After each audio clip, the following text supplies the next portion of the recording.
Je vous salue dans le précieux nom de Jésus. Amen. Je voudrais nous parler de la conservation du lien de l'esprit. Dans le passé, nous avons eu des rencontres interdénominationnelles. L'ordre du jour, c'était que comment cette parole du Seigneur Jésus qui dit « Père, je veux qu'il soit un, comme toi et moi nous sommes un ». Alors, comment on peut faire pour que réellement dans la pratique, nous qui confessons tous Jésus, nous qui sommes de diverses dénominations ou de divers milieux, nous puissions vraiment être unis. Alors, il y a eu des interventions d'une manière ou d'une autre. Et l'occasion m'avait été aussi donnée. Quand j'ai pris la parole, j'ai dit aux frères que c'est bien le sujet que vous avez évoqué. Mais je voudrais vous dire une chose. La parole de Dieu ne nous dit pas de nous unir ou de nous mettre ensemble. La parole de Dieu nous demande de conserver.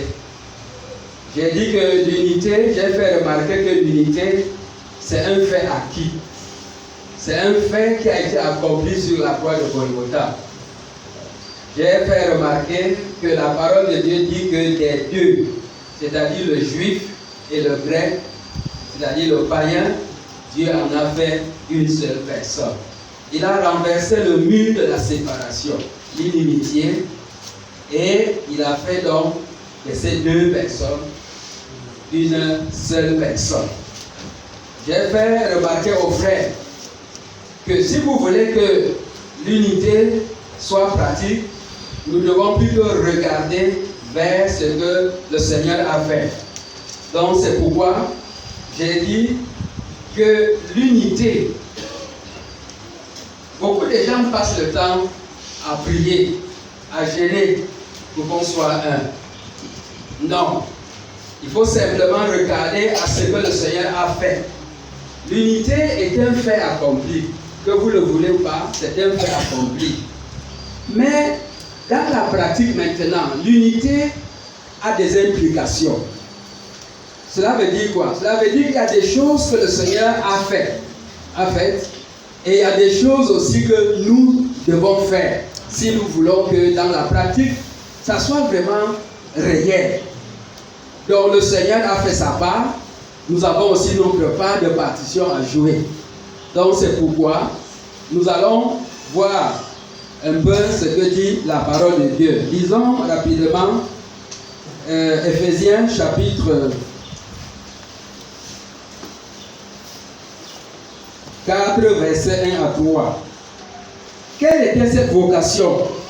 Cette vocation, c'est que nous, les païens, nous participons aussi au même évangile que le Seigneur avait accordé aux Juifs. L'apôtre est en train de montrer ici comment les païens ont intégré aussi ce salut. Et maintenant, il les exhorte à marcher d'une manière digne de cette vocation que Dieu leur a adressée, en toute humilité, en toute douceur, en toute patience, nous supportant les uns et les autres. Verset 3. Nous efforçant de conserver le lien de l'esprit. Je disais tout à l'heure que dans l'une de ces rencontres que nous avons eu à faire, j'ai essayé de montrer à tous ces pasteurs qui étaient réunis la chose qui doit nous lier. J'ai fait voir d'abord la vision. Parce qu'on ne peut pas se mettre ensemble si nous ne savons pas la direction où nous allons. J'ai fait remarquer aussi les implications. Que dans la pratique, il y a tellement d'états qui sont en nous. Si vous voulez que les choses soient vraiment pratiques, il y a des états en nous que nous devons nous dépouiller de cela. J'ai essayé d'évoquer beaucoup de choses. Je ne reviendrai pas là-dessus. Un pasteur de l'église évangélique luthérienne de Ngaoundéré, il m'a pris à l'écart. Il me dit, pasteur, tout ce que tu dis, c'est la vérité. Mais si je dois appliquer ces choses dans l'église où je suis, je n'aurai plus de quoi manger. Parce que c'est cette église qui me soutient. C'est cette église qui me nourrit. Donc, si j'applique tout ce que tu dis là, ici dans cette église, ils vont me chasser. Je lui ai donc dit, pasteur, il est difficile donc qu'on soit ensemble. On ne peut donc pas être ensemble. Donc, la réunion que vous avez convoquée, c'est nul.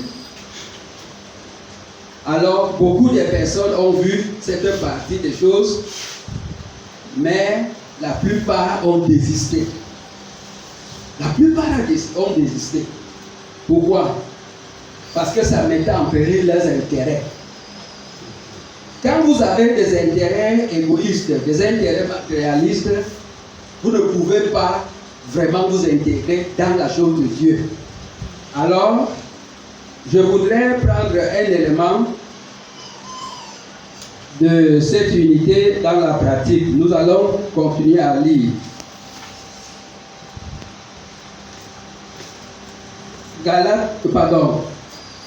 Éphésiens 4, où nous sommes, verset 25.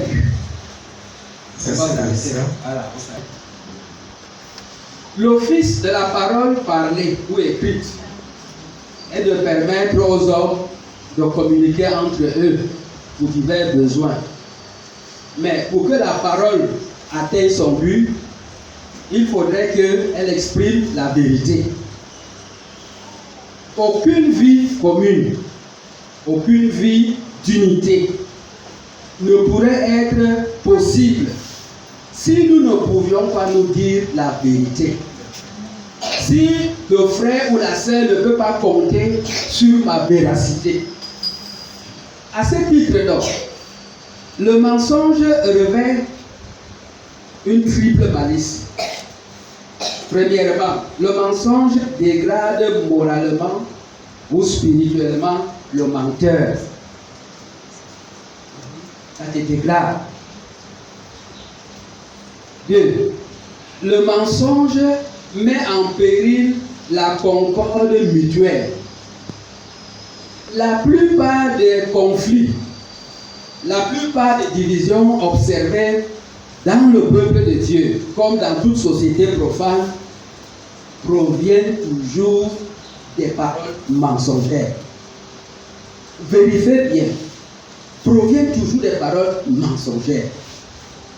C'est pour cela donc que la parole de Dieu nous dit que si nous voulons que cette unité-là soit pratique dans la réalité, nous devons comprendre une chose, c'est que nous ne devons plus marcher comme les païens marchent. Eux, ils sont étrangers à la vie de Dieu et ils sont endurcis. C'est pourquoi ils se livrent à toute espèce d'impureté. Ils peuvent mentir, tromper, tricher, ils peuvent insulter, ils peuvent se fâcher, ils peuvent se bagarrer, ils peuvent faire n'importe quelle pratique.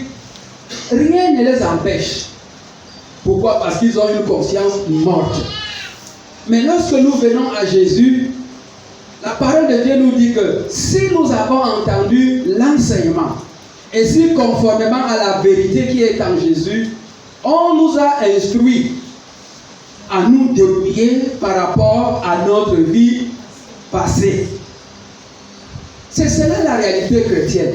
Vous ne pouvez pas dire que vous avez accepté Jésus, vous êtes venu au Seigneur et continuer de vivre à la manière dont vous viviez quand vous étiez dans le monde.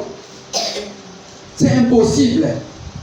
Si avant de venir à Jésus, vous étiez un menteur, alors quand vous venez dans le Seigneur, vous arrêtez cette vie de mensonge, cette vie de tromperie, cette vie de jonglerie, cette vie de corruption. Vous arrêtez cela parce que vous avez revêtu une nouvelle personnalité. Donc c'est pourquoi, bien aimés, nous ne pouvons pas être ensemble quand on ne peut pas se dire la vérité. Je prends un exemple. Quand nous étions à la vraie église, il y avait un ancien pasteur. Il lui est monté à cœur de constituer un dossier et puis de se séparer. C'est lui qui avait la charge de nous, de supervisionner le Grand Nord.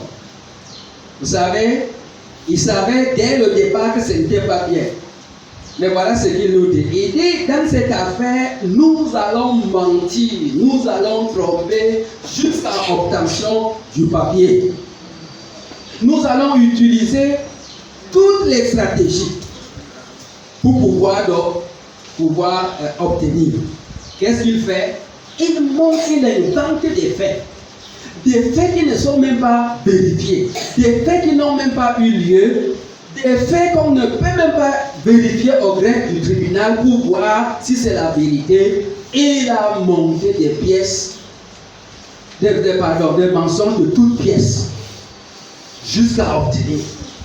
Et il a fait donner au peuple comme si c'était la réalité. Donc c'est pour nous dire, bien aimés, qu'on ne peut pas vraiment conserver l'unité de l'esprit tant qu'on ne peut pas se dire la vérité. Il faut que nous apprenions à dire la vérité. Il faut que nous apprenions à professer la vérité. Le mensonge, c'est quoi? C'est là de parler contre sa pensée ou contre ce que tu sais. C'est ça le mensonge. Mais le mensonge n'est pas seulement un simple fait, un simple péché moral. C'est un esprit. C'est une puissance qui contrôle des vies. Aussi longtemps que vous êtes liés par l'esprit de mensonge, vous ne pouvez pas dire la vérité. Je prends l'exemple du prophète Ésaïe. Quand Ésaïe s'est engagé au ministère, il servait le Seigneur. Il le servait. Mais il le servait avec le mensonge dans la bouche. Qu'est-ce qui se passe un jour? Il va voir donc la révélation de l'Éternel. Il voit un grand trône géant, quelqu'un assis dessus, et le pan de sa robe remplissait toute la salle. Des séraphins qui étaient tout autour de lui criaient « Saint, Saint, Saint est l'Éternel ». Dès qu'Ésaïe voit le trône et celui qui est assis là-dessus, il prononce un jugement contre sa propre personne. Il dit « Malheur à moi, car je suis perdu. Malheur à moi parce que j'ai des lèvres impures. Et j'habite aussi au milieu d'un peuple qui a des lèvres impures. » Alors, qu'est-ce qui se passe quand il dit « Seigneur, je suis perdu », le Seigneur dépêche un ange de lumière. Il dit « Va prendre une pierre sur l'autel de l'Éternel qui était déjà enflammé par le soufre. » Il vient donc, il prend la pierre qui était déjà bien chauffée avec une pincette et il vient d'un vol rapide, il dit « Regarde, j'enlève ton mensonge. » C'est comme ça qu'il va essuyer ses lèvres. Il va essuyer. Juste à ce qu'il le rassure, il dit « Voilà, j'enlève ton mensonge. » À ce moment, Ésaïe voit qu'il est restauré. Il voit que la vie de tricherie, la vie de mensonge qu'il faisait est déjà enlevée. Et le Seigneur dit, qui enverrai-je pour nous, pour pouvoir aller parler maintenant à Israël? Il dit, Seigneur, me voici, envoie-moi. Bien-aimés, toutes ces choses que nous lisons dans la parole de Dieu est vraiment révélateur, sont révélateurs et instructifs. C'est pour nous dire quoi? Que tant que nous ne sommes pas délivrés de l'esprit de mensonge, nous ne pouvons pas dire la vérité. Nous ne pouvons pas professer la vérité. À ce niveau, je voudrais nous faire remarquer que Le mensonge ici a deux niveaux. Il y a le mensonge moral. C'est quoi? Par exemple, voici cet objet. Le frère vient, supposons que le frère vient, il freine, il enlève. Et quand je viens, je dis, frère, il y avait le microphone ici, c'est où? Je ne sais pas. Pourtant, il a pris cela. Ça, c'est le mensonge moral. Mais il y a encore un autre mensonge qui est plus dangereux. Écoutez bien. Paul dit aux Corinthiens que de même que Satan a séduit Ève, la séduction c'est quoi? C'est des paroles mensongères. On utilise des paroles mensongères pour induire quelqu'un en erreur. Donc la séduction, c'est le mensonge. Il dit, de même que le serpent a séduit Ève, je crains que vos pensées aussi ne se détournent de la simplicité de Christ. De quelle manière? Il dit, si quelqu'un vient vous annoncer un autre évangile, ou alors si vous recevez un autre évangile, il est fort probable que vous êtes déjà séduit. Frère, travailler avec un faux évangile, c'est du mensonge. Et la plupart de la chrétienté, la plupart de ceux qui se disent chrétiens sont dans le mensonge. L'évangile qu'ils professent n'est pas véritablement l'évangile authentique qui a été révélé dès le départ. Ils sont dans le mensonge. Ils professent le mensonge. Ils vivent dans le mensonge. Et ils ne se rendent même pas compte qu'ils sont dans le mensonge. Frère, Ésaïe a passé des années à enseigner la fausseté au peuple de Dieu. Et il ne s'était jamais rendu compte. Jusqu'au jour où le Seigneur va ouvrir ses yeux et il va se rendre compte de toute sa supercherie qu'il a communiquée au peuple de Dieu. Donc, bien aimé,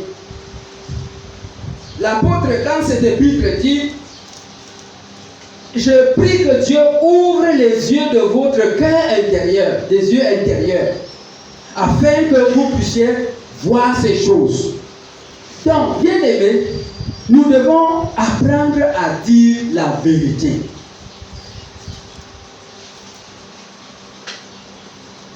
Avant de continuer, j'aimerais qu'on lise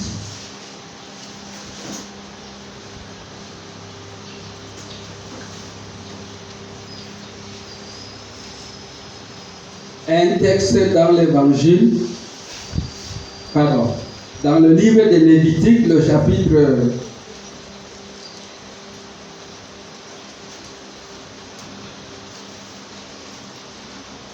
chapitre 19, verset 16. Et le dernier verset. Tu ne te vengeras point, et tu ne garderas point de rancune contre les enfants de ton peuple. Amen. Deutéronome 17, verset 2. La parole de Dieu dit, tu ne répandras pas parmi ton peuple des calomnies ou des faux témoignages. La calomnie, c'est des paroles mensongères, des paroles visant à nuire au prochain. C'est ce que nous appelons généralement le Congossa. Dans la maison de Dieu, on ne fonctionne pas avec le Congossa. Notre Seigneur est notre modèle et c'est lui que nous devons suivre. Parlant du Seigneur, on dit, il ne fonctionnera pas sur les lui dire. On a dit que, on a fait que. On dit le Seigneur n'a pas fonctionné de cette manière. Là, j'ai dit tout à l'heure que la plupart des conflits, des divisions qui proviennent au milieu des enfants de Dieu, si vous vérifiez, viennent des Congossa. Proviennent de Congossa. C'est pourquoi la parole de Dieu dit, si tu entends dans la ville où tu habites, dans le village que tu habites, dans le quartier que tu habites, tu entends, ce n'est pas que tu as vu, tu as entendu que la sœur Micheline Ou le frère Gabriel a fait telle chose. La Bible dit que ne réagis pas encore, ne condamne pas. Tu as appris qu'elle allait servir un autre Dieu. C'est un exemple que je prends. Tu as entendu. La Bible dit, dès que tu auras appris, dès que tu auras connaissance de l'affaire, tu feras avec soin des recherches pour vérifier est-ce que la chose est exacte, est-ce que le fait est-il réel, est-ce que la chose a été réellement accomplie. Tu feras avec soin des recherches. C'est pourquoi, bien aimé, si vous voulez qu'on dise la vérité, il faut se sacrifier aussi. Vous ne pouvez pas souffrir si vous voulez dire la vérité. La vérité coûte. Et si vous voulez professer la vérité, il faut vous armer d'un esprit de sacrifice aussi. Autrement dit, vous ne pouvez pas dire la vérité. Comment ça se fait? Tu descends là où la chose s'est produite. Tu te renseignes. Tu fais des investigations. Qui était témoin? Tu essaies d'identifier d'abord les témoins oculaires, c'est-à-dire ceux qui ont vécu la chose en direct. Dès que tu les identifies, alors tu les consultes un à un. Et si le témoignage s'accorde, si le témoignage s'accorde, alors tu peux croire maintenant que c'est la vérité. Tu peux aller voir maintenant ton frère et tu le reprends maintenant. Frère, j'ai appris que tu as fait telle chose. Voilà le témoignage de tel frère. Ce n'est pas digne de toi. La parole de Dieu dit que voilà comment un enfant de Dieu doit faire. Toi, tu les allais faire. J'ai dit, reprendre ne veut pas dire menacer ou gronder. Reprendre veut dire seulement attirer l'attention de la personne sur l'acte qu'il a fait comparativement à la parole pour lui dire que le fait que tu viens d'établir va à l'encontre de ce que Dieu te demande. C'est tout. Ce n'est pas qu'on le menace, on le gronde, on tape sur lui. Non. Reprendre ne veut pas dire gronder, ne veut pas dire menacer. Vous savez, chez les Juifs, il était interdit à les Juifs d'aller chez les païens. Quand ils ont entendu que leur pasteur est allé chez les païens, il a entendu quelque chose, il est allé chez les païens, il a mangé. Quand Pierre est rentré, les frères lui ont dit, mes frères, on a vu que tu es allé chez les païens, tu as bu, tu as mangé avec eux. C'est comment? Pierre s'est expliqué. Il s'est expliqué. Vous comprenez? Ne travaillez pas sur les huiles, ça détruit. Je vous dis la vérité, ça détruit, ça met en péril la concorde mutuelle, ça frustre, ça démoralise. Ce n'est pas bien aimé. Vous savez, Paul dit encore qu'il est honteux de dire ce que les gens font en secret. C'est honteux. Quand il dit, la sœur, on dit qu'elle a forniqué. Elle est tombée dans la fornication. Et il parle ça de manière gaillarde. Il n'est même pas inquiété, il parle ça à l'aise. Il ne veut pas choquer. Il ne veut pas toucher un peu. Paul pouvait dire, chaque jour je suis assiégé par les soucis que me donnent les frères. Qui peut venir à tomber et que moi, Paul, je ne sois choqué? Mais aujourd'hui, vous, les situations de vos frères ne vous disent absolument rien. Vous êtes à l'aise de parler. Vous êtes à l'aise de transmettre ça de bouche à bouche. Non, on ne fonctionne pas de cette manière. Quand deux personnes se bagarrent, deux frères se bagarrent, entendez les deux versions d'abord.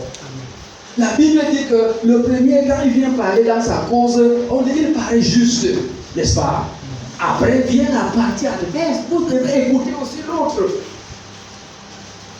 Alors, quand vous avez écouté les deux versions, vous pouvez prononcer maintenant le jugement.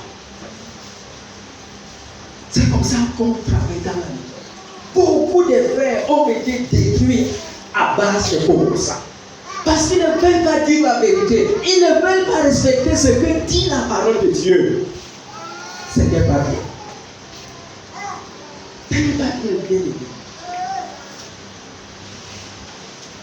La Bible dit, tu ne haïras pas ton frère dans le cœur, mais tu auras soin de le reprendre. Écoutez ce que la parole de Dieu dit. Il dit, si ton frère a péché, ou si tu as vu ton frère pécher, va raconter ça dehors. Tu fais comment? Tu vas le voir. Vous comprenez? Frère, là, plutôt tu as fait quelque chose. Ah oui, vraiment, je vais faire. Pardonne-moi. C'est fini. Vous comprenez?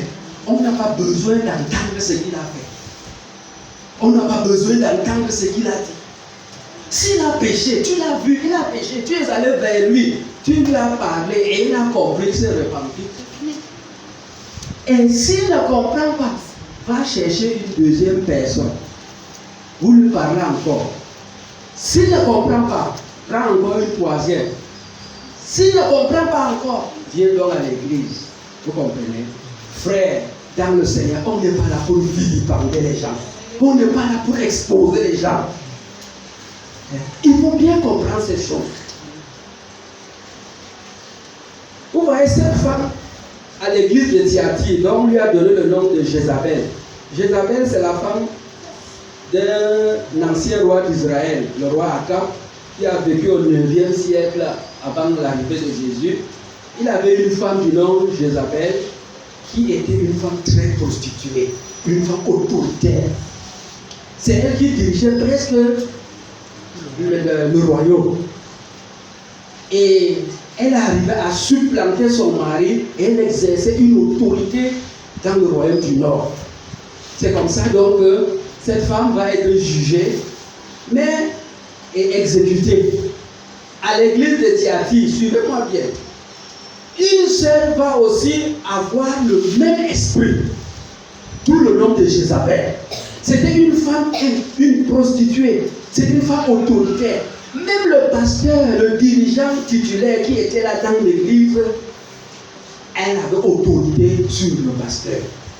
Écoutez ce que Dieu fait. Quand le Seigneur a vu ses prostitutions, c'est comment elle couchait avec les frères dans l'assemblée et comment elle exerçait une autorité qui ne lui appartenait pas. Qu'est-ce que Jésus fait? Jésus vient d'abord dans la première étape et lui parle, ma fille, repens-toi. Ce que tu fais là n'est pas bien. Abandonne la prostitution, abandonne ton autoritarisme là, abandonne. Sinon, tu vas souffrir. Elle a fait la sourde oreille. Elle n'entendait pas, elle ne voulait pas écouter. C'est là où le Seigneur dit donc, viens maintenant vers le pasteur et dit, va aussi voir. Moi, je lui ai parlé. Elle ne veut pas comprendre. Toi, pasteur, va aussi. C'est dire que Jésus lui-même respecte sa parole. Il a vu, le pasteur était là, ne voyait pas. Jésus a vu, il va vers la femme, il lui parle dans le secret, mais elle ne veut pas changer. Jésus vient maintenant, pas pour vilipender la femme, mais dans le but encore de racheter cette fille, si c'était possible. Il dit au pasteur, voilà, je vais parler à cette femme. Elle ne peut pas changer, essaye-toi aussi. Et si elle ne change pas cette fois-ci, alors je vais la jeter sur un lit de douleur. C'est comme ça, bien aimé. Quand vous voyez un frère qui vit mal, ou qui parle mal, ou qui agit mal, tu as vu, n'est-ce pas? Ne va pas réunir les frères. Tu as vu ce que la sœur a fait? Tu as vu ce que le frère a fait? Elle parle trop, elle fait ceci, elle fait ceci. Non. On ne fait pas comme ça. Pour illustrer ce que je vous dis, je suis en train de dire, je vais prendre une image pour que vous saisissiez bien. Dans la loi de Moïse, il était interdit aux enfants d'Israël de prendre des filles étrangères. La polygamie était autorisée, mais prendre une femme étrangère, ce n'était pas autorisé. Qu'est-ce qui se passe? Moïse, qui était le dirigeant de l'église, va prendre une Éthiopienne comme deuxième femme. Écoutez bien. Marie, parce que dans la famille, ils sont au nombre de trois. Marie est l'aînée, après vient Aaron, et puis c'est Moïse qui était le cadet. Qu'est-ce qui se passe? Marie et Aaron, probablement c'était chez Marie. Voilà ce que le pasteur a fait. C'est un homme de Dieu. Elle est cet homme de Dieu qui est formidable. Quel est cet homme de Dieu qui va prendre une fille étrangère? Toi-même voir. Vois ce qu'elle fait là. Vois ce qu'il fait là. Parler de leur frère. On dit soudain. C'est-à-dire de manière inattendue. On dit soudain, le Seigneur apparaît comme ça et il dit Marie Aaron, vite allez à la tente d'assignation. Ils se lèvent, ils vont à la tente d'assignation et une nuée descend et de la nuée donc sort une voix et dit écoutez-moi bien. Quand il y aura un prophète en Israël, c'est dans un songe.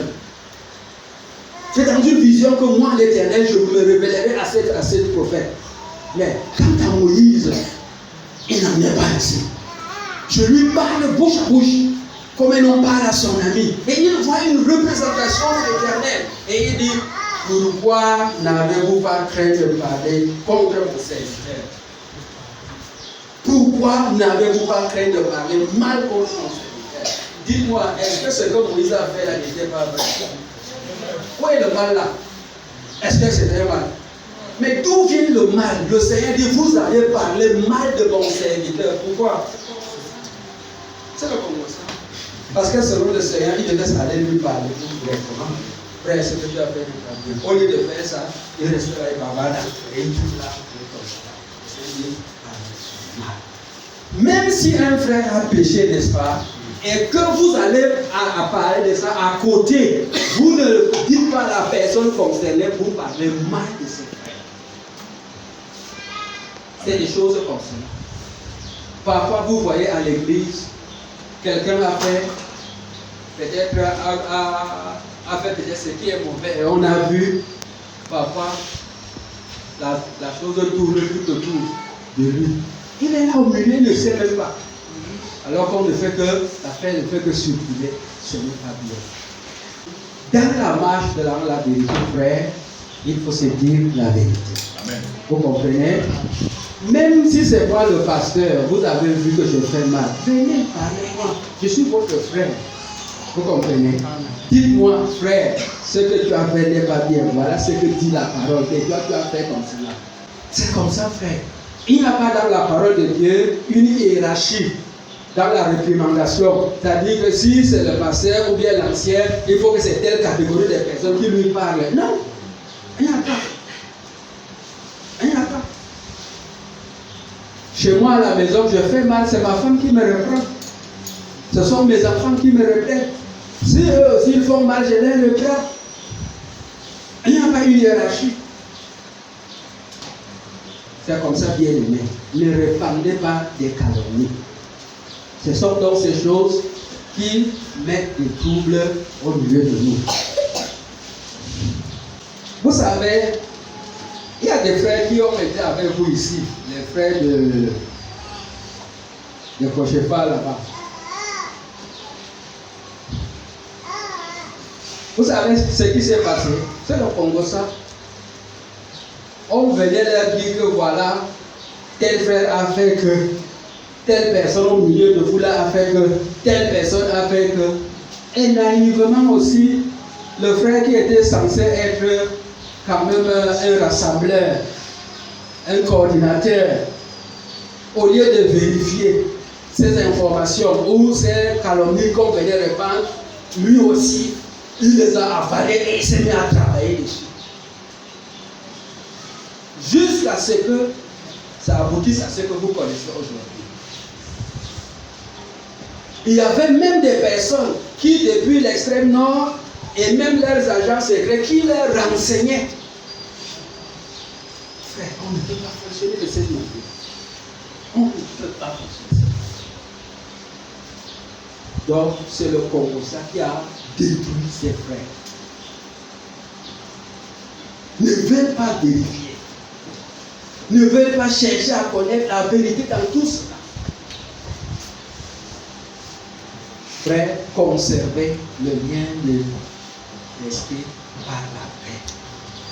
Si vous voulez qu'on soit en paix, il faut se dire la vérité. Il ne faut pas être hypocrite. Il ne faut pas être quelqu'un de dissimulé qui se cache.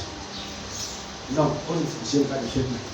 Disons un dernier verset pour terminer. Isaïe 28. votre alliance avec la mort sera détruite. Votre pacte avec le séjour des morts ne subsistera pas. Quand le fléau débordé passera, vous serez par lui foulés aux pieds. Chaque fois qu'il passera, il vous saisira, car il passera tous les matins, le jour et la nuit, et son bruit seul donnera l'épouvante. Le lit sera trop court pour s'y étendre, et la couverture trop étroite pour s'en envelopper, car l'Éternel s'élèvera comme à la montagne de Pérastère. Il s'irritera. Amen. C'est l'évangile qui définit notre intégration dans le salut qui était d'abord dans un premier temps pour les Juifs. Et j'ai donc fait comprendre que l'évangile est comme un ballon. Quand vous déballez, vous allez rencontrer beaucoup de choses là-dedans. Je prends des exemples. Vous pouvez rencontrer par exemple des gants, des chaussettes ou bien des casques. Donc il y a beaucoup de choses là-dedans. Alors quand on déballe, par exemple, si c'est les gants, il faudrait que on vous dise que non, ceci c'est les gants, c'est pour mettre à la main et c'est pour faire ceci. On ne peut pas mettre des gants comme chaussettes. Ça ne tient pas, non? Donc il faudrait qu'on définisse chaque objet qu'on trouve là-dedans, son utilité et à quoi cela est destiné. On vous définit tout cela. Amen. C'est de même, donc c'est ça l'évangile. L'évangile c'est un gros paquet. Et là dans ce paquet vous allez trouver des sujets que la parole de Dieu traite. Or, c'est là donc le rôle des enseignants, de prendre chaque partie donc, ou bien chaque objet qu'ils trouvent et de faire comprendre au peuple que voilà, cet objet-ci, c'est pour son usage. Voilà comment on utilise cela. Voilà comment on met à profit cela. Alors, c'est l'ensemble de tout ce que vous trouvez donc dans ce ballon-là qui fera en sorte que l'unité de l'esprit soit vraiment conservée. Amen. C'est ça le bien-aimé. Ce n'est pas seulement des affaires de bouche. Et là, dans ce travail, frère, vous allez voir qu'il y a des tas dans nos vies qu'on doit travailler. On doit se débrouiller de certaines manières de vivre. Je prends à cette liste encore un exemple. Il y a un frère avec qui nous avons accepté le Seigneur. C'était un frère qui, comment dirais-je, c'est un frère qui, dans sa nature, il change à tout moment. Il change à tout moment. Un jour, il fait un songe. Il me dit, dans le songe, il a vu un ange de Dieu venir lui dire que tu es impulsif. Et il a entendu donc le mot impulsif. Et le matin, il me dit, mais le mot impulsif, là, ça veut dire quoi?